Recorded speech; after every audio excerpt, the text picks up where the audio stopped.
I need you to understand that I felt it leave, my soul I mean, felt it torn from whatever spiritual moorings had kept it tethered to my body for 37 years of unremarkable existence as a Medicae orderly on a shrine world whose name I can no longer remember, though I spent my entire life there. The sensation was not what the priests described in their endless sermons about damnation, no hellfire, no gradual corruption, no slow descent into wickedness that you could chart and measure and perhaps arrest if caught early enough. It was instantaneous, brutal, a severance so complete and violent that the word claiming seems almost too gentle, too transactional, when what actually happened was closer to amputation, performed without anesthetic by a surgeon who views flesh as something to be carved rather than healed. The day it happened was unremarkable in every measurable way. I woke in my habitation cell at the 5-hour mark, performed my ablutions in water that tasted of recycled chemicals and old pipes, dressed in the same white Medicae robes I'd worn for 15 years, and reported to the Basilica Hospitalium, where I'd tended to the faithful's bodies while priests tended to their souls. My duties were mundane to the point of meditation, changing dressings on pilgrims who'd walked their feet bloody reaching the shrine, administering painkillers to the elderly faithful dying of age and organ failure, holding basins while the sick vomited up whatever corruption had taken root in their digestive systems. I was competent, forgettable, the kind of functionary the Imperium produces by the billions, useful in aggregate but individually meaningless. The violence started in the plaza outside the Basilica during the noon prayer chant, though we didn't hear it immediately because the Hospitalium's walls were thick stone meant to muffle the sounds of suffering so patients could heal in something approaching peace. What reached us first was the change in air pressure, a sensation like the world taking a sudden breath inward, and then the screaming started, muffled at first, but growing louder as whoever was screaming got closer to our location. I was in the 3rd floor recovery ward, changing an old woman's catheter when the first bodies came through the entrance. Not patients seeking treatment, but Arbites and shrine guards, their armor rent open, their blood painting the white floors in patterns that my Medicae training immediately recognized as arterial spray from severed femoral vessels. The head chirurgeon started barking orders, his augmetic voice amplifier turning his panic into mechanical authority, and we moved into emergency protocols we'd drilled but never actually executed, because shrine worlds weren't supposed to experience this kind of violence. I helped drag the wounded into surgery bays, my hands slick with other people's blood, my mind cataloguing injuries with the detached precision my training had instilled: compound fractures, eviscerated abdomens, faces cratered by impacts that should have been fatal but somehow weren't, not yet, not while these men and women thrashed and screamed and begged for the Emperor's mercy in voices gone hoarse from sustained terror.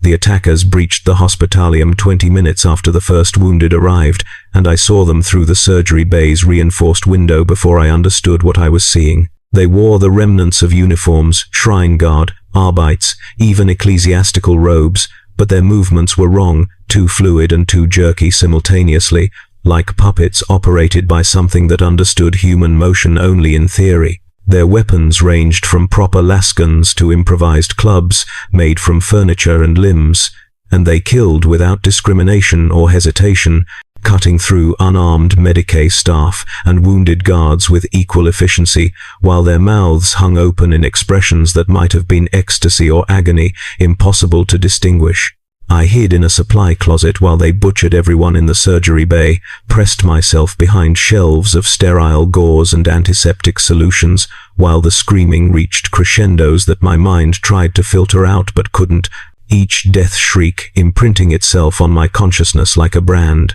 The killers were methodical, checking every body to ensure completion, and I heard them getting closer to my hiding place. Heard their footsteps too heavy, boots striking stone with more force than human weight should produce approaching the closet door. My hand found a scalpel on a shelf, purely reflexive, and I gripped it with white-knuckled desperation, even though some rational part of me knew it would be useless against whatever was coming. The door opened and I struck without thinking, drove the scalpel into the throat of the thing wearing a shrine guard's uniform, felt the blade punch through flesh and strike something harder than cartilage should be, and the thing, I can't call it a person, not anymore, looked down at the scalpel embedded in its neck with an expression of mild curiosity rather than pain or shock. Blood spurted from the wound in rhythmic pulses that should have meant death within seconds, but it just reached up with fingers that had too many knuckles and pulled the scalpel out, examined it, and then turned those wrong-jointed fingers toward me. I don't remember the next part clearly,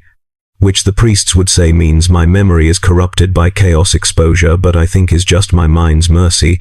its refusal to catalogue every detail of what happened when those fingers closed around my throat and lifted me off the ground with strength that human muscles couldn't generate. I remember the pressure. Remember my vision tunneling down to a pinpoint of light surrounded by expanding darkness. Remember thinking with absolute clarity that I was about to die in a supply closet on a world whose name I'd never bothered to learn the significance of, killed by something that wore a human face but had stopped being human in ways I couldn't articulate. And then the pain started, but not in my throat where those fingers squeezed. That was almost merciful. Just mechanical pressure cutting off blood and air, but deeper. Somewhere behind my sternum, where I'd always vaguely understood my soul to reside, though I'd never been particularly religious despite working in a shrine world hospitalium. It felt like hooks, dozens of them, catching in tissue that didn't exist physically, but hurt more than anything in my physical body ever had. The hooks pulled, and I felt something fundamental inside me stretch and tear, felt whatever made me separate from the meat and bone and neural electricity that had housed it for 37 years. The thing holding me tilted its head, still wearing that expression of mild curiosity, and through the blood roaring in my ears I heard it speak in a voice that had too many tones layered on top of each other, like a choir of the damned singing in terrible harmony. He sees you. He claims you. He will remake you in strength. I wanted to refuse, wanted to pray or scream or maintain some dignity in my final moments, but my throat was crushed, and my soul was being pulled from my body by forces I'd never believed existed, and the only sound I could make was a wet gurgle as my vision finally failed completely. The darkness that swallowed me was absolute but not empty. I could feel things moving in it, vast presences that existed on scales too large for human perception, and one of them turned its attention toward me like a spotlight swinging to illuminate a stage, and I understood with perfect, horrifying clarity that I had been noticed. The sensation of my soul leaving happened in that moment of ultimate attention, and I'm telling you, it wasn't metaphorical or symbolic or something filtered through human language's inadequacy. I felt it go, felt the fundamental essence of my consciousness ripped from its housing and pulled towards something that radiated hunger and rage and an ancient satisfaction, like a predator that had been patiently hunting and finally closed its jaws on prey. The pain was absolute, and then it was gone, and then I was gone, and what came after was something I can only describe in approximations, because human language evolved to describe human experiences. And what I experienced was the opposite, was unhuman, was the negation of everything that consciousness should be. I woke on a battlefield, though I'd never been to a battlefield before, never held a weapon beyond that useless scalpel, never heard the specific sounds that war makes, the sustained roar of artillery, the staccato bursts of automatic weapons fire, the screaming of dying men that achieves a certain musicality when there's enough of them screaming simultaneously. I was standing, which seemed wrong because I remembered being strangled, remembered dying or something close to dying, and when I looked down at my hands they were larger than they should be, corded with muscle I'd never possessed, and they were holding a chain axe that my Medicaid training immediately catalogued as a civilian pattern tool modified for combat, its teeth designed for cutting wood or metal, now caked with organic matter. I didn't want to examine too closely. The battlefield stretched in every direction, a landscape that might have been agricultural once, but was now just churned mud and corpse fragments, and the burning remains of equipment I couldn't identify. The sky was the color of infected tissue, a yellowish gray that suggested storms or chemical contamination, and the air tasted like copper and cordite, and something sweeter, something organic cooking under intense heat. I stood there trying to understand where I was and how I'd gotten here, and why my body felt wrong, heavier and stronger, and somehow more than it had been, when the first coherent thought that wasn't my own slammed into my consciousness like a fist. Kill. Not a suggestion or a command, but a fundamental imperative, a rewriting of basic drives, so that the need to kill became as essential as breathing or eating, except more urgent, more immediate, the only thing that mattered in a suddenly simplified existence. My hands tightened on the chain axe without my conscious input, my body moving according to programming I hadn't installed, and I heard myself make a sound, a roar, guttural and sustained, that didn't come from my throat, but from somewhere deeper, somewhere that had been colonized by something that wasn't me, but was wearing my consciousness like uncomfortable clothing. I tried to resist, tried to drop the weapon, or run, or do anything that demonstrated I was still in control of my own actions, but my body refused to obey, moved with purpose toward a group of figures I could barely see through the smoke and chaos, and only as I got closer did I realize they were soldiers, proper Imperial Guard from their uniforms, and they were retreating from something, their faces masks of terror that I recognized because I'd seen that expression on dying patients, that look of absolute despair when they realized treatment wasn't going to save them. I wanted to stop, wanted to call out that I was Medicae, that I helped people rather than hurt them, that there'd been some terrible mistake, and I needed to get back to the hospitalium before someone noticed I was missing from my shift. But my mouth wouldn't form words, just kept producing that roar, and my legs carried me forward with speed I'd never possessed, covering ground in great loping strides that ate distance. And when I reached the first soldier, a young man, couldn't have been more than 20 standard years, his face still smooth with youth, my arms swung the chain axe without hesitation or mercy. The weapon caught him across the midsection, and the teeth engaged, and I felt through the handle every vibration as it chewed through armor and flesh and bone, felt the spray of blood and tissue hit my face, and the worst part, the part that made me understand exactly how thoroughly I'd been claimed, was that it felt good. Not good, in any way. I'd experienced pleasure before this, wasn't the satisfaction of a job well done, or the comfort of a full meal, or the warmth of human companionship, but something purer and more terrible, a satisfaction that bypassed all the complicated neural pathways that mediated human reward responses, and spoke directly to whatever part of consciousness craves violence and dominance, and the proof of power through destruction. The soldier came apart in sections, his torso separating from his legs in a spray of viscera, and I heard myself laugh, except it wasn't my laugh, wasn't any sound I'd ever produced, was something that came from whatever was controlling my meat. My body moved to the next soldier, a woman whose face was already grey with shock, and the axe swung again. And again she died. And again I felt that terrible satisfaction, that sense of rightness, and I understood that this was what the rest of my existence would be, standing outside my own consciousness, watching my body commit atrocities while something else puppeted my flesh according to its preferences. Except it wasn't quite puppetry, was it? Because I could feel my soul, could sense it still existed somewhere, but it was no longer housed in my body, was no longer directing my actions or mediating my responses. It had been claimed, taken somewhere else, and what was operating my meat was something that had been inserted into the vacancy left behind, something that fed on violence and rage, and the specific emotional frequency that killing produces in both victim and perpetrator. My soul was gone, but my consciousness remained, trapped in a body that no longer belonged to me,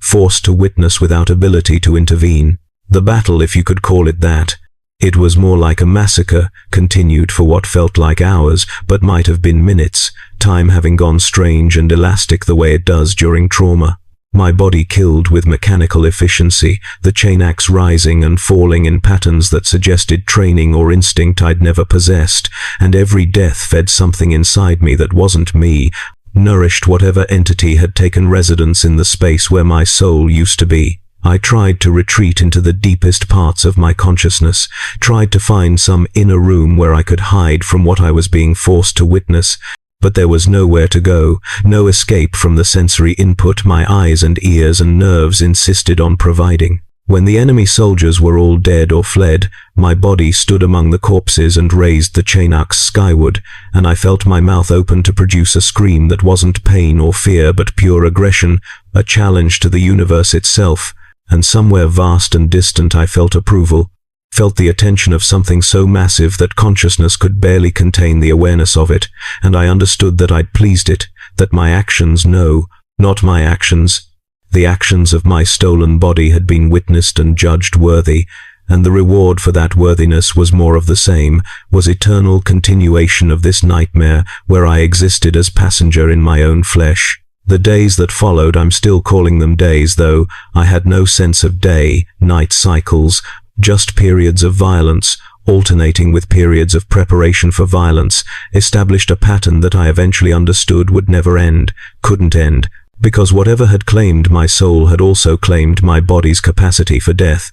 I was wounded dozens of times, took injuries that should have been fatal, a lasgun shot through the lung, a bayonet in the kidney, shrapnel from an artillery strike that shredded most of my left arm's musculature. But my body healed, impossibly fast, flesh knitting back together in hours rather than weeks, bones setting themselves without Medicaid intervention, pain registering but failing to slow or stop the killing. I tried to count how many I killed, thinking that keeping track might preserve some fragment of my humanity, might prove I was still capable of moral accounting even if I couldn't stop the actions. But I lost count after the first 100, the individual deaths blurring into a continuous stream of violence, where faces and pleas and final moments all ran together into meaningless data, and eventually I stopped trying because the counting was its own form of torture, was forcing me to acknowledge each individual life I'd helped end, even though my hands weren't my own anymore. The thing living in my meat, I started calling it the passenger because I needed a name for it, and that seemed as accurate as any, grew stronger as time passed, or perhaps my resistance grew weaker, until the distinction between us became harder to maintain. I'd think a thought and couldn't be sure if it originated with me or the passenger, would feel an emotion and couldn't determine if it was authentic or manufactured by whatever was operating my limbic system. The worst moments were when I felt genuine pleasure at the killing, when my original consciousness seemed to merge with the passenger's purpose, and I experienced the violence as something desirable rather than horrific, because those moments suggested I was being digested, assimilated, that soon there wouldn't be enough of the original me left to protest. We fought on dozens of worlds, or perhaps the same world moving between locations.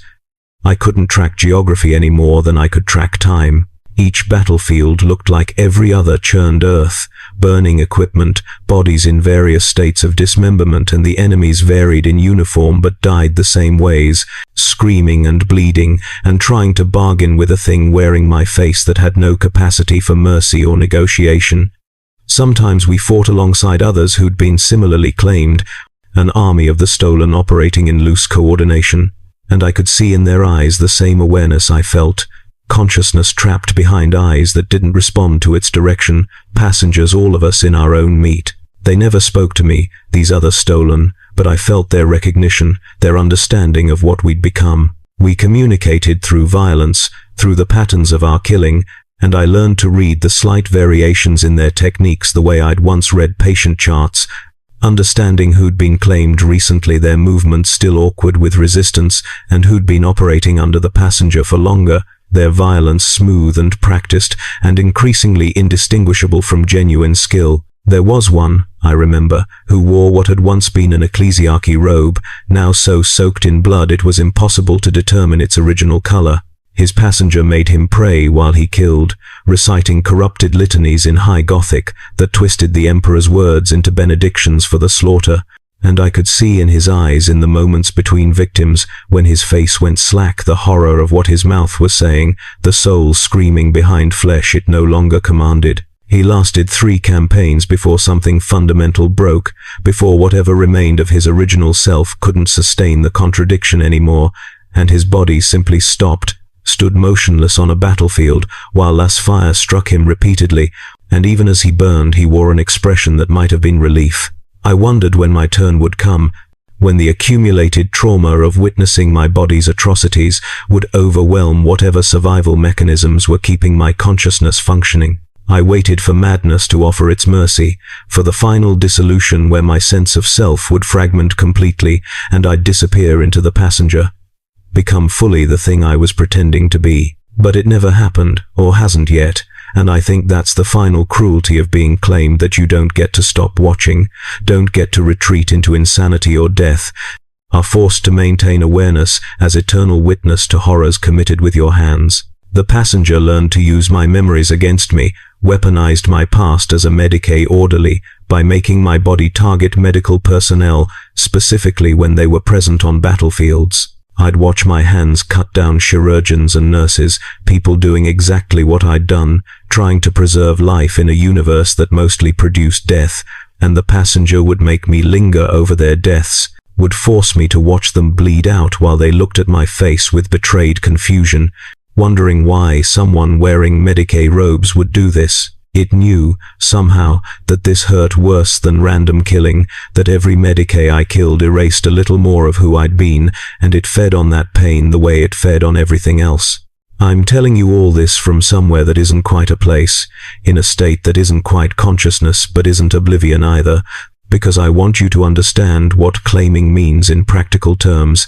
what it feels like from the inside when something vast and hungry and impossibly old decides you belong to it. The priests talk about souls and damnation in abstract terms, make it sound like a theological concept or a metaphor for moral corruption, but it's none of those things. It's concrete and physical and ongoing, is a specific state of existence where you remain aware but powerless, where your body becomes the instrument of your own damnation while you watch from behind eyes that won't close. My soul, wherever it is, whatever container or dimension or incomprehensible space it occupies now, remains connected to my consciousness through some metaphysical tether I can't sever, can't even fully perceive except as a constant background awareness of being incomplete, being separated from something fundamental. I can feel it sometimes, during the brief periods between battles when my body rests and the passenger's grip loosens slightly, can sense it existing in a state of pure suffering without physical correlates, experiencing something my mind categorizes as burning, except there's no heat and no flesh to burn, just the sensation of being consumed without being destroyed, eaten eternally without being digested. The passenger sometimes lets me feel what the soul is experiencing, opens the connection fully for brief moments as punishment or entertainment, or perhaps just because it can, and those moments are worse than anything happening to my body, worse than any violence I'm forced to witness or participate in, because the soul's suffering isn't mediated by endorphins or shock responses or any of the mechanisms that make physical pain survivable. It's pure and undiluted and perfectly comprehensible. And when the connection closes again, I'm grateful, even though I know my soul's suffering hasn't stopped, has only been hidden from my awareness again. I think, during the rare moments when my thoughts are clearly my own, about whether there might be escape, some theoretical way to reclaim my soul and body and restore the connection that once made me human. But escape would require agency I don't possess, would need my body to obey my will rather than the passenger's, and every attempt to assert control ends the same way, my consciousness slamming against the walls of its confinement, while my hands continue their work without hesitation. The passenger isn't vulnerable to internal rebellion because it doesn't occupy space that I can attack, doesn't have presence I can fight, is simply there in the same way gravity is there, fundamental and irresistible. The campaigns blur together now, dozens or hundreds or thousands of battles where my body kills and kills and kills while I watch and catalogue and try to maintain some sense of continuous identity, even as the person I was becomes increasingly distant, increasingly irrelevant to what I've become. I remember being a Medicae orderly, remember the routine of my former life, but those memories feel borrowed, like stories someone told me about a stranger who happened to share my name, and I can feel them degrading, losing detail and coherence as the passenger's presence crowds out everything else in my consciousness. Sometimes I try to remember specific patients I treated, try to recall their faces or their ailments or the small kindnesses I'd offered them, but the memories won't resolve clearly anymore, overwhelmed by the faces of people I've killed, by the detailed catalogue of death I've been forced to compile. The passenger has effectively rewritten my interior life, replaced my history with its history, and soon, I think, there won't be enough of the original me left to maintain this narration, this attempt to document what claiming feels like before I lose the language to describe it. The other claimed, the ones whose passengers have been driving their meat for longer, have eyes that are empty in specific ways, present but unseeing, conscious but no longer self-aware in any meaningful sense. I'm becoming like them, can feel it happening. The slow dissolution where the boundary between me and the passenger erodes, and I begin to believe that the violence is mine, that I choose these actions, that the pleasure I feel when the chain axe bites into flesh is authentic rather than manufactured. In another 100 campaigns, or 1,000, or however time is measured in this existence, I'll be fully absorbed, will become the passenger rather than hosting it, and the distinction will cease to matter. But I'm not there yet, not quite, and while some fragment of the original me remains capable of witness and reflection, I'm using it to tell you this, to explain what the priests can't or won't, about what happens when Khorne claims your soul. You don't die, which would be mercy. You don't transform into something else, which would at least be completion. You remain exactly aware enough to understand what you've lost, and powerless enough to change it, existing in permanent liminal space between human and demon, neither and both, a consciousness spread across two states of being that should be mutually exclusive but somehow aren't. Your soul suffers in dimensions your mind can barely perceive, while your body commits atrocities in dimensions you understand too well, and the connection between them ensures you experience both simultaneously, forever, without rest or hope or the possibility of eventual cessation. This is what claiming means, not death, not transformation, but ongoing existence as a thing that suffers and inflicts suffering in equal measure, trapped in a loop of horror that has no exit because the entity that claimed you is eternal, and your soul, wherever it is, shares that eternity now. I'm telling you this from a battlefield whose location I can't identify, standing in my stolen meat among corpses I helped create, while the passenger prepares for the next engagement, and my consciousness tries to maintain its coherence for another day or decade or millennium. The sky here is the color of old bruises, and the air tastes like ash, and the screaming never quite stops, becomes ambient noise. You learn to filter out the way you'd filter out machinery hum or rainfall, and somewhere vast and distant I can feel the thing that claimed me, can sense its satisfaction with my performance, its pleasure at my ongoing suffering,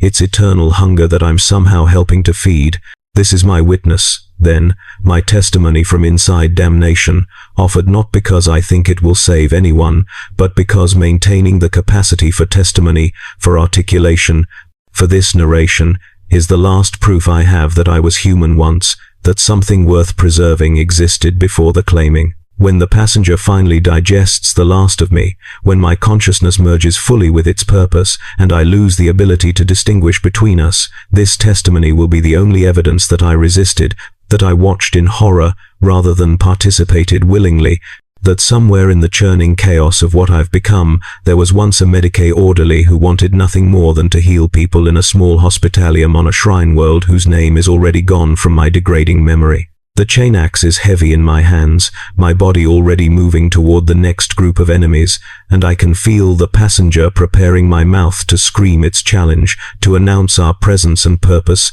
and I'm using these final moments of clarity to tell you that when Khorne claims your soul, you don't become his servant, you become his entertainment, a cosmic joke where the punchline is your eternal awareness of your own damnation. And the laughter you hear isn't yours but his.